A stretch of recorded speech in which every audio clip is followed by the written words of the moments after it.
नमस्कार साथियों, स्वागत है आप सभी का एक बार पुनः आदिशंकर एकेडमी के ऑनलाइन प्लेटफॉर्म पर। मैं पंकज हल्दकर प्रतिदिन की तरह आज एक बार फिर आप लोगों के बीच में उपस्थित हो गया हूं।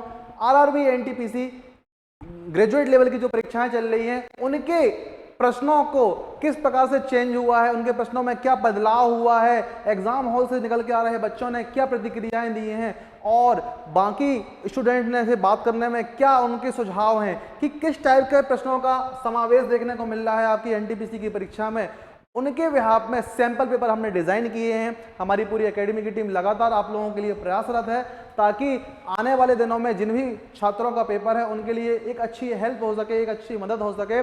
उसी सीरीज के इस सेशन में मैं आपको स्वागत करता हूं और चलते हैं आज के पहले क्वेश्चन पर। तो पहला क्वेश्चन आपको क्वेश्चन सुनने में आपको मिसिंग नंबर का आपका क्वेश्चन एक से दो क्वेश्चन आपको हर शिफ्ट में देखने को मिल रहे हैं। तो मिसिंग नंबर आपको अच्छे से पढ़ के जाना है। मिसिंग नंबर का यह क्वेश्चन आप लोगों के लिए स्क्रीन पर दिख रहा है। आपको बताना है कि इन चार ऑप्शनों में से किस ऑप्शन के डाटा को उठा के अगर हम यहाँ इस टेबल में रख दें ताकि ये टेबल कंप्लीट हो जाए और आपकी यह मिसिंग नंबर वाली जो गुत्थी है वह क्या हो जाए, सुलझ जाए। तो इस टाइप के क्वेश्चनों को सॉल्व करने के लिए आपको एक बात का ध्यान रखना है, और वो आपको ये करना है कि आपको देखना है कि बड़ा नंबर आपको कहाँ दिख रहा है। उस बड़े नंबर को बनाने की आपकी कोशिश करना है कि किन दो नंबरों को या किन तीन नंबरों में मैं कोई रिलेशन ऐसा सेट कर दूं ताकि मुझे वो बड़ा नंबर मिल जाए। 80 से 85% क्वेश्चन आपको इसी लॉजिक पे सॉल्व हो जाएंगे कि बड़ा नंबर किस प्रकार से बना हुआ है, किन दो नंबरों को या किन तीन नंबरों में कोई रिलेशन, कोई संबंध ऐसा किस प्रकार से हमने उसमें से स्थापित कर दें ताकि वो बड़ा नंबर आपको मिल जाए। अगर आपने ये गुत्थी सुलझा दी तो आपका 80 से 85% क्वेश्चन सही हो जाएगा और सॉल्व हो जाएगा, मतलब चांस ये है। ठीक है, तो गौर से देखोगे तो आपको जो इस सीरीज में बड़े नंबर मिल रहे हैं वो आपको देखो ये 50 मिल रहा है, ये 26 मिल रहा है, मतलब यहाँ भी क्या होगा, बड़ा नंबर होगा। अच्छा, ये 50 बना होगा मतलब इन दोनों में कुछ ना कोई ऑपरेशन अप्लाई हुआ होगा, कोई ना कोई नियम लगा होगा, कोई ना कोई संबंध होगा। तो 27 और 22 का यूज करके आपको 50 बनाना है। इसी प्रकार 13 और 12 का यूज करके क्या बना होगा, 26 बना होगा। तो आपको 9 और 2 का यूज करके इन चार ऑप्शनों में से कौन सा ऑप्शन बनने वाला है जो कि इस सीरीज को कंप्लीट कर दे।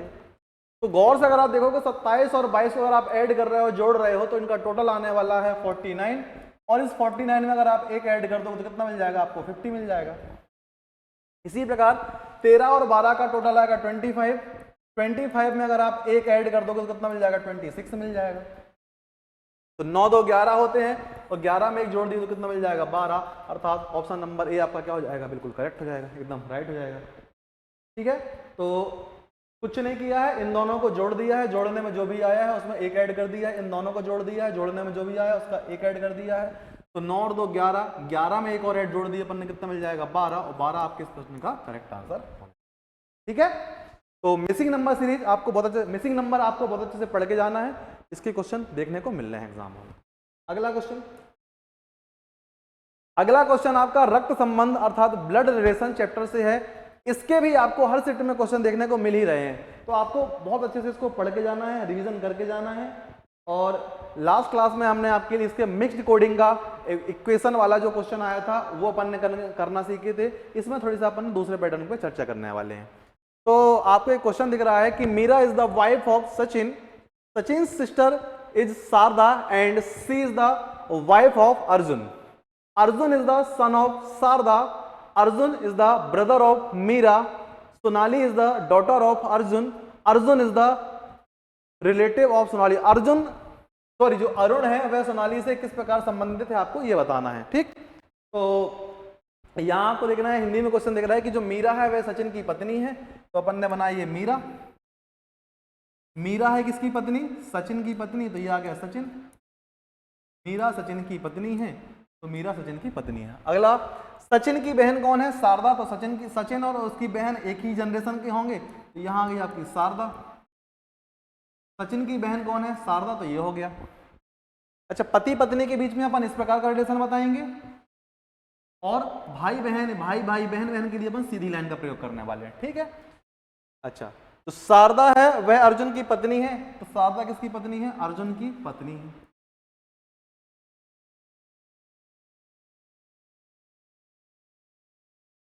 अरुण शारदा का बेटा है। अब अरुण शारदा का बेटा है तो अर्जुन का भी बेटा हो, क्योंकि ये दोनों पति पत्नी है। तो अरुण जो है वह शारदा का बेटा है, मतलब अर्जुन और शारदा दोनों का पुत्र है वो, ठीक है। अर्जुन मीरा का भाई है, अर्जुन मीरा का भाई है, मतलब अर्जुन की बहन कौन है? मीरा। ये हो गया। कह रहा है कि सोनाली जो है वह अर्जुन की बेटी है, तो अर्जुन की बेटी है तो शारदा की भी बेटी होगी, मतलब अर्जुन और शारदा की संतान, मतलब अरुण की क्या कहला जाएगी? बहन। कौन? सोनाली।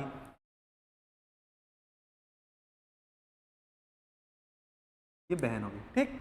तो आपको बताना है कि जो अरुण है वह सोनाली का क्या है। तो अरुण सोनाली का क्या है? भाई है, जाहिर है। तो ऑप्शन नंबर बी आपके इस क्वेश्चन का क्या हो जाएगा? करेक्ट आंसर हो जाएगा। अरुण सोनाली का भाई है, ये बात आपकी सिद्ध होती है तरह से, ठीक है। चलिए आगे बढ़ते हैं और देखते हैं अगला क्वेश्चन। अगला क्वेश्चन आपके सामने स्क्रीन पर ये रहा। आपको ये बताना है कि इस टाइप के क्वेश्चन को किस प्रकार से सॉल्व किया जाएगा। आपका ये मिसिंग नंबर सीरीज का क्वेश्चन था। मिसिंग नंबर सीरीज के क्वेश्चन को कैसे सॉल्व करना है आपको ये देखना है। तो आपको यहाँ एक क्वेश्चन दिख रहा है कि 1890 के बाद फिर आपको 1890, फिर 630, फिर 126, फिर 18 दिखा है। तो आपको बताना है कि चार ऑप्शन में से किस ऑप्शन को उठा के आप यहाँ रख दो, ताकि आपकी ये सीरीज क्या हो जाए? कंप्लीट हो जाए, आपकी एकदम सीरीज बिल्कुल एकदम राइट हो जाए। तो आपको लॉजिक फाइंड करना है। देखो, अगर आप इस सीरीज को गौर से देख रहे होगे तो चीजें इसमें पहले तो नहीं बदल रही हैं, फिर धीरे से थोड़ी कम हुई चीजें, फिर एकदम से चीजें क्या हो गई? बहुत ज्यादा कम हो गई। तो जब चीजें एकदम से क्या होती हैं? कम होती हैं, तो उसमें क्या होता है? जो रूल अप्लाई होता है, डिवाइड वाला रूल लगता है, अर्थात उसमें भाग देना होता है, अर्थात उसको विभाजित करना होता है, ठीक है। तो जब भी चीजें पहले क्रमशः कम हो रही हैं, फिर एकदम से अगर चीजें कम हो जा रही हैं, तो वहां आप समझ जाओ कि वहां कौन सा रूल अप्लाई हुआ है। वहां डिवाइड करना होगा, वहां भाग देना होगा। तो जैसे 1890 दिया है, 1890 से पुनः आपको 1890 चाहिए, तो क्या हो जाएगा? आपने 1890 से फिर 1890 मिल गया, मतलब आपने यहाँ एक से क्या कर दिए? डिवाइड कर दिए। फिर 1890 से आपको कितना मिल गया? 630 मिल गया, मतलब आपने क्या किया? उधर 3 से अगर इसको भाग कर दोगे तो आपको कितना मिल जाएगा? 630 मिल जाएगा। फिर 630 से अगर आपको 126 चाहिए तो कैसे भाग करना पड़ेगा? इधर 5 से अगर आप भाग कर दोगे तो आपको कितना मिल जाएगा? 126 मिल जाएगा। तो पहले 1 से भाग किए, फिर 3 से, फिर 5 से। अब अगला नंबर कैसे भाग करने का? 7 से है, और 126 को अगर आप 7 से डिवाइड करोगे तो कितना मिल जाएगा? 18। अब 18 के बाद कैसे डिवाइड करोगे? 9 से। तो 18 को अगर आप 9 से डिवाइड करोगे तो कितना मिल जाएगा? 2। अर्थात ऑप्शन सी आपका क्या हो जाएगा? बिल्कुल करेक्ट आंसर हो जाएगा, एकदम राइट आंसर हो जाएगा, ठीक है। तो इस प्रश्न का जो करेक्ट आंसर होने वाला है ऑप्शन नंबर सी, 2 आपका बिल्कुल राइट आंसर हो जाएगा। तो जब भी सीरीज आपको मिल रही है, सीरीज में वैल्यू एकदम से कम हो रही है, एकदम से घट रही है, मतलब वहां आपको भाग करना है, डिवाइड करना है। इस बात का आपको ध्यान रखना है, ठीक। चलिए आगे बढ़ते हैं। अगला क्वेश्चन आपका गणितीय संक्रियाएं अर्थात मैथमेटिकल ऑपरेशन से क्वेश्चन आपको देखने को मिल रहा है। कह रहा है कि जो प्लस है, प्लस का अर्थ क्या है? डिवाइड, डिवाइड का अर्थ प्लस, माइनस का अर्थ इनटू, और इनटू का अर्थ क्या है? माइनस है। तो आपको बताना है कि निम्न समीकरण में आपका आंसर क्या होने वाला है इसको सॉल्व करने में, तो ये बताना है आपको। तो प्लस का अर्थ क्या है? माइनस है, तो माइनस कर दो। सॉरी, प्लस का अर्थ क्या है? डिवाइड है, डिवाइड कर दो। और डिवाइड का अर्थ क्या है? प्लस, तो अपन ने प्लस कर दिए। माइनस का मतलब क्या है? इनटू, और इनटू का मतलब क्या दिया है? माइनस दिया है। बस अब आपको इसको सॉल्व कर लेना है। सबसे पहले डिवाइड सॉल्व होता है, तो 32 को 16 से डिवाइड करोगे तो कितना आ जाएगा आपका? 2 आ जाएगा। प्लस लगा है, प्लस लगा दो। फिर ये 24 लिखा है गुणा 8, माइनस का कितना लिखा है? 180 लिखा है। अब इसके बाद क्या होगा? इनटू सॉल्व होगा, तो आपका ये 2 लिखा है, प्लस 24 का गुणा अगर आप 2 से करोगे तो आपका आ जाएगा 8 चौके 32, हाथ में 3, 8 दूनी 16 और 3 194 आ जाएगा, ठीक है। माइनस तो 192, 192, ठीक। माइनस से कितना लिखा है आपका? 180। अब इन दोनों को जोड़ दोगे तो कितना आ जाएगा आपका? 194, माइनस का कितना लिखा है? 180। इनका डिफरेंस कितना आ जाएगा? 14। अर्थात ऑप्शन बी आपका क्या हो जाएगा? करेक्ट आंसर हो जाएगा, एकदम राइट आंसर हो जाएगा। तो बहुत आसान होते हैं इस टाइप के प्रश्न, कुछ नहीं करना होता। आधे से ज्यादा प्रश्न नहीं आपका काम कर दिया था कि आपको करना क्या है, तो कोई दिक्कत वाली बात नहीं है, ठीक। चलिए आगे बढ़ते हैं और देखते हैं अगला क्वेश्चन। आपका अगला क्वेश्चन आपको देखने को मिल रहा है लेटर बेस्ड एनालॉजी का यह क्वेश्चन है। आपको बताना है कि अगली इन 4 ऑप्शनों में से किस ऑप्शन को उठा के रख दें ताकि आपकी ये एनालॉजी क्या हो जाए? कंप्लीट हो जाए, एकदम पूरी हो जाए। तो आपको रिलेशन चेक करना है कि जिस प्रकार इनका रिलेशन इससे है, आपको फाइंड करना है कि इसका रिलेशन इन 4 ऑप्शनों में से किससे होने वाला है। तो कुछ नहीं, आपको अगर नंबरिंग याद है तो नंबरिंग लिख दो, आपकी चीजें वैसे ही आसान हो जाएंगी। एफ आता है आपके 6 नंबर में, आई आता है 9वें नंबर में, के आता है 11वें नंबर में, जे आता है 10वें नंबर में, जी आता है 7वें नंबर में और ओ आता है 15 नंबर में। ठीक, 6 से चीज कितनी हो गई? 10 हो गई, मतलब प्लस क्या कर दिए? 4 कर दिए। 9 से 7 हो गया, मतलब कितना हो गया? माइनस का 2 हो गया। फिर 11 से 15 हो गया, मतलब प्लस का क्या हो गया? 4 हो गया। आगे भी आपको ये करना है। तो डी में अगर आप 4 जोड़ दोगे तो 4 4 8, अर्थात एच से आपके ऑप्शन की शुरुआत होगी, और एच से जिस ऑप्शन की शुरुआत हुई है वह आपका ऑप्शन नंबर बी है, तो वही आपको क्वेश्चन का आंसर मिल गया। और आगे भी आप देखोगे तो एफ में से 2 घटाओगे तो क्या मिल जाएगा? डी, और आर में 4 जोड़ोगे तो क्या मिल जाएगा? भी मिल जाएगा। तो आपको वैसे भी लॉजिक क्या हो रहा है? यही हो रहा है, ऑप्शन नंबर बी आपका क्या हो जाएगा? करेक्ट हो जाएगा। कुछ नहीं करना है, प्लेस वैल्यू याद है, प्लेस वैल्यू की वैल्यू रखो, आपको अपने आप रास्ता दिख जाएगा। ठीक, चलिए देखते हैं अगला क्वेश्चन। अगला क्वेश्चन कोडिंग डिकोडिंग का है। कोडिंग डिकोडिंग में भी आपको नंबर बेस्ड कोडिंग वाला क्या है, आपका एक क्वेश्चन है। नंबर कोडिंग वाला क्या है, आपको एक क्वेश्चन देखने को मिल रहा है। आपको बताना है कि यदि 341782 का मतलब मंकी है और 0596 का मतलब रेक्स है, तो आपको बताना है 75195044 का मतलब क्या होने वाला है। चलिए भाई बताइए क्या है इस क्वेश्चन का आंसर। 10 सेकंड का आपको समय दिया जा रहा है, 20 सेकंड का आपको समय दिया जा रहा है। आपको बताना है लॉजिक क्या है, बाकी तो देख ही लेंगे अपन। केवल लॉजिक बताओ कि लॉजिक क्या है इसमें। सॉल्यूशन नहीं, आंसर नहीं पूछ रहे, कुछ नहीं पूछ रहे, लॉजिक का पता लगाना है कि लॉजिक आखिर क्या है।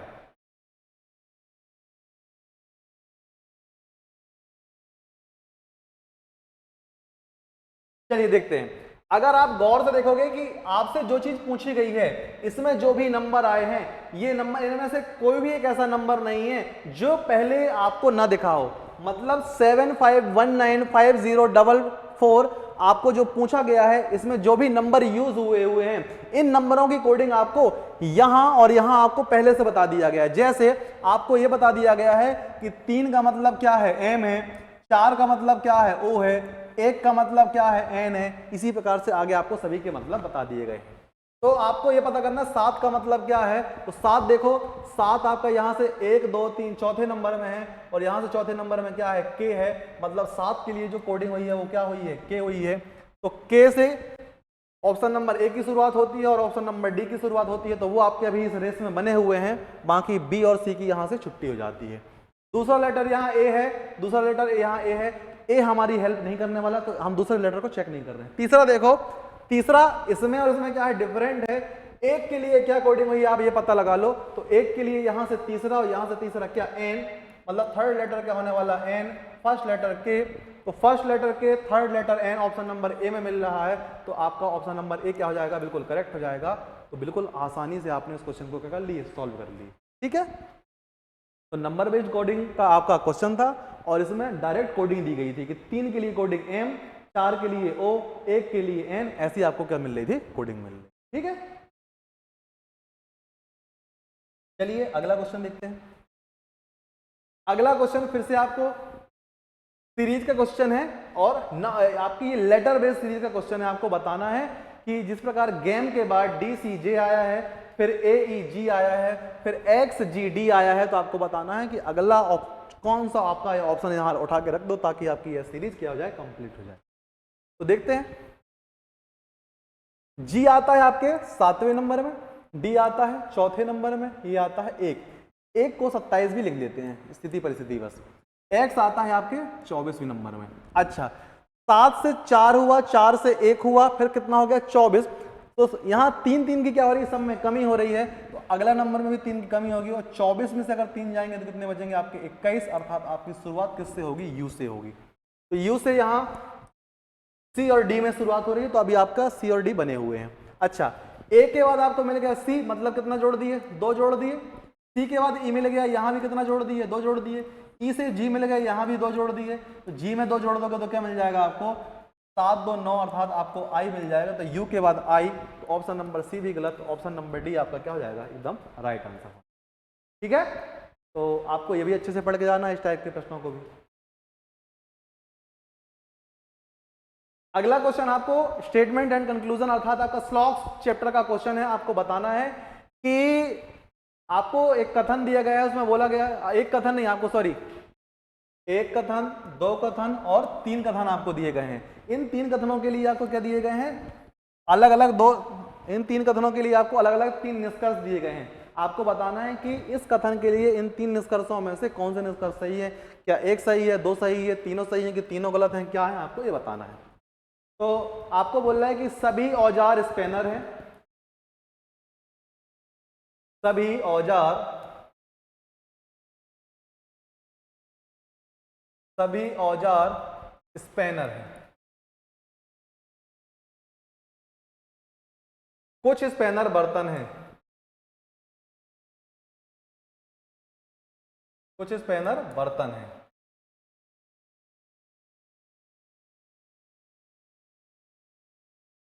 और बोला जा रहा है कोई भी स्पेनर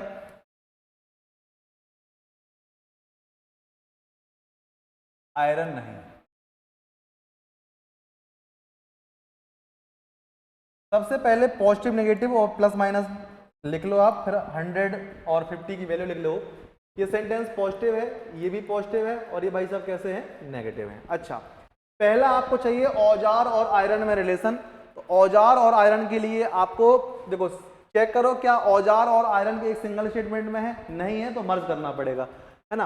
अब इनकी वैल्यू बता दूं, चूंकि सभी से शुरुआत हुई है इसलिए औजार की वैल्यू 100, कुछ से स्टार्ट हुई है इसलिए इसकी वैल्यू कितनी हो गई 100, और कोई से स्टार्टिंग हुई इसलिए इधर इसकी वैल्यू कितनी हो गई 100। पॉजिटिव है इसलिए इसकी वैल्यू 50, पॉजिटिव है इसलिए इसकी वैल्यू 50, और नेगेटिव है इसलिए इसकी वैल्यू कितनी हो गई 100 हो गई। ठीक, अब कह रहा है कि औजार और आयरन के बीच में आपको रिलेशन देखना है। तो औजार और आयरन एक सिंगल लाइन में नहीं है, दो अलग अलग लाइनों में है, तो मुझे उन दोनों लाइनों को जोड़ना पड़ेगा। अच्छा, औजार आपको ये मिल रहा है, आयरन आपको ये मिल रहा है, तो आपको स्टेटमेंट नंबर 1 और स्टेटमेंट नंबर 3 को मर्ज करना पड़ेगा। अब मर्ज करने के लिए मैंने शर्त बताई है आपको, ऑफलाइन में भी कई बार बताया हूँ, ऑनलाइन में भी बताया हूँ, कि अगर इन दोनों को मर्ज करना है तो मर्ज करने के लिए शर्तें हैं। शर्त नंबर 1 ये है कि जिन दो स्टेटमेंट को आप मर्ज कर रहे हो, जोड़ रहे हो, उनमें एक कॉमन टर्म मिल जाए। तो कॉमन टर्म स्पेनर यहां मिल गया, स्पेनर आपको यहां मिल गया। अब इस कॉमन टर्म की वैल्यू कम से कम एक जगह क्या होनी चाहिए, 100 होनी चाहिए। दोनों जगह 100 है और अच्छी बात है, लेकिन दोनों जगह 50 होगा तो मर्ज नहीं होगा। तो स्पेनर की वैल्यू यहाँ 50, यहाँ 100, तो इसकी सहायता अपन क्या कर लेंगे, अपन को एक कॉमन टर्म मिल गया, और कॉमन टर्म की वैल्यू एक जगह 100 मिल गई, तो ये आपस में क्या हो गए, मर्ज हो गए। अब एक पॉजिटिव एक नेगेटिव मिलेगा, तो इनसे मिलकर जो कंक्लूजन होगा वो कैसा होगा, नेगेटिव वाला होगा। जबकि ये भाई साहब कैसे हैं, पॉजिटिव हैं, इसलिए ये क्या हो गया, गलत हो गया। ठीक है, अब बोल रहा है कुछ बर्तन औजार हैं, कुछ बर्तन औजार हैं, मतलब इसके लिए आपको बर्तन और ये है, औजार आपका ये है। अब इसके लिए आपको स्टेटमेंट नंबर 1 और स्टेटमेंट नंबर 2 को मर्ज करना पड़ेगा। इनमें कॉमन चीज क्या मिल रही है, स्पेनर, कॉमन चीज क्या मिल रही है, स्पेनर। अच्छा, यहाँ स्पेनर की वैल्यू कितनी होगी, 50 होगी, मैंने गलती से क्या लिख दी थी, 100 लिख दिया था, ये मिस्टेक है, कुछ से शुरुआत हुई है तो यहाँ कितनी होगी, 50 होगी, कितनी होगी, 50 होगी। ठीक, अब आपको बर्तन और औजार एक सिंगल लाइन में नहीं मिल रहे हैं, दो अलग अलग लाइन में मिल रहे हैं, मतलब आपको इन दोनों लाइनों का क्या करना पड़ेगा, जोड़ना पड़ेगा। और जोड़ने की शर्त क्या है, कॉमन टर्म मिल जाए। कॉमन टर्म आपको यहाँ भी मिल रहा है, कॉमन टर्म आपको यहाँ भी मिल रहा है, लेकिन इस कॉमन टर्म की वैल्यू दो में से एक जगह कम से कम क्या हो, 100 हो। दोनों जगह 100 है, अच्छी बात है, लेकिन दोनों जगह 50 होंगे तो वो जुड़ नहीं पाएंगे। अब जुड़ेंगे नहीं तो उनमें कोई रिलेशन नहीं होगा। तो चूंकि ये दोनों जुड़ नहीं पा रहे हैं, इसलिए ये भी क्या हो गया, आपका गलत हो गया। अब कह रहा है कि कुछ बर्तन आयरन नहीं है, कुछ बर्तन आयरन नहीं है, तो आपको बर्तन ये मिल रहा है, आयरन ये मिल रहा है, इन दोनों को जोड़ोगे। जोड़ने के लिए स्पेनर यहां भी है, स्पेनर यहां है, कॉमन चीज मिल गई। स्पेनर की वैल्यू 100 है, आसानी से जुड़ जाएंगे। बर्तन की वैल्यू कितनी है, 50 है, आयरन की वैल्यू कितनी है, 100 है। अच्छा, एक पॉजिटिव एक नेगेटिव मिलेगा तो नेगेटिव होगा, तो नेगेटिव है। ठीक है, कुछ बर्तन बोल रहा है, मतलब बर्तन की वैल्यू कितनी बोल रहा है, 50, और नेगेटिव के कारण आयरन की वैल्यू 100 है, तो 50 और 100 इस कंडीशन को फुलफिल कर रहा है, अर्थात ऑप्शन नंबर, निष्कर्ष नंबर तीसरा आपका क्या है, एकदम सही है, एकदम राइट है। तो इस क्वेश्चन का जो करेक्ट आंसर होने वाला है, ऑप्शन नंबर 3 आपका क्या है, बिल्कुल सही है। केवल निष्कर्ष तीसरा अनुसरण करता है, केवल निष्कर्ष तीसरा अनुसरण करता है, इस क्वेश्चन का आपका करेक्ट आंसर हो जाएगा। ठीक है, केवल निष्कर्ष तीसरा अनुसरण करता है, ये आपका बिल्कुल करेक्ट आंसर होने वाला है। ठीक है, तो चलिए देखते हैं और अगला क्वेश्चन। अच्छा, आज के सेशन में इतने ही प्रश्न थे। हमारी आदिशंकर एकेडमी की टीम लगातार छात्रों से बात कर रही है और जान रहे हैं कि एग्जाम का पैटर्न में क्या बदलाव हो रहा है, क्या चेंज हो रहा है, इसी बात को ध्यान में रखते हुए आपके लिए डेली सैंपल पेपर मैथ्स के भी, रीजनिंग के भी और जीएस के भी तैयार किए जा रहे हैं। इसका बहुत सारे छात्रों ने लाभ उठाया है, उनको बहुत सारे छात्रों को हेल्प हुई है। आशा करते हैं कि आप भी अगर आगामी शिफ्टों में पेपर देने जा रहे हैं तो आपको भी यह वीडियो यूजफुल हो, आपके लिए भी यह वीडियो हितकर हो, लाभदायक हो। इसी आशा के साथ आज के इस सेशन में वक्त हो चला है आपसे विदा लेने का। मिलते हैं आरआरबी एनटीपीसी के एक और अच्छे सेशन, एक और अच्छे सैंपल पेपर के साथ। तब तक के लिए जय हिंद,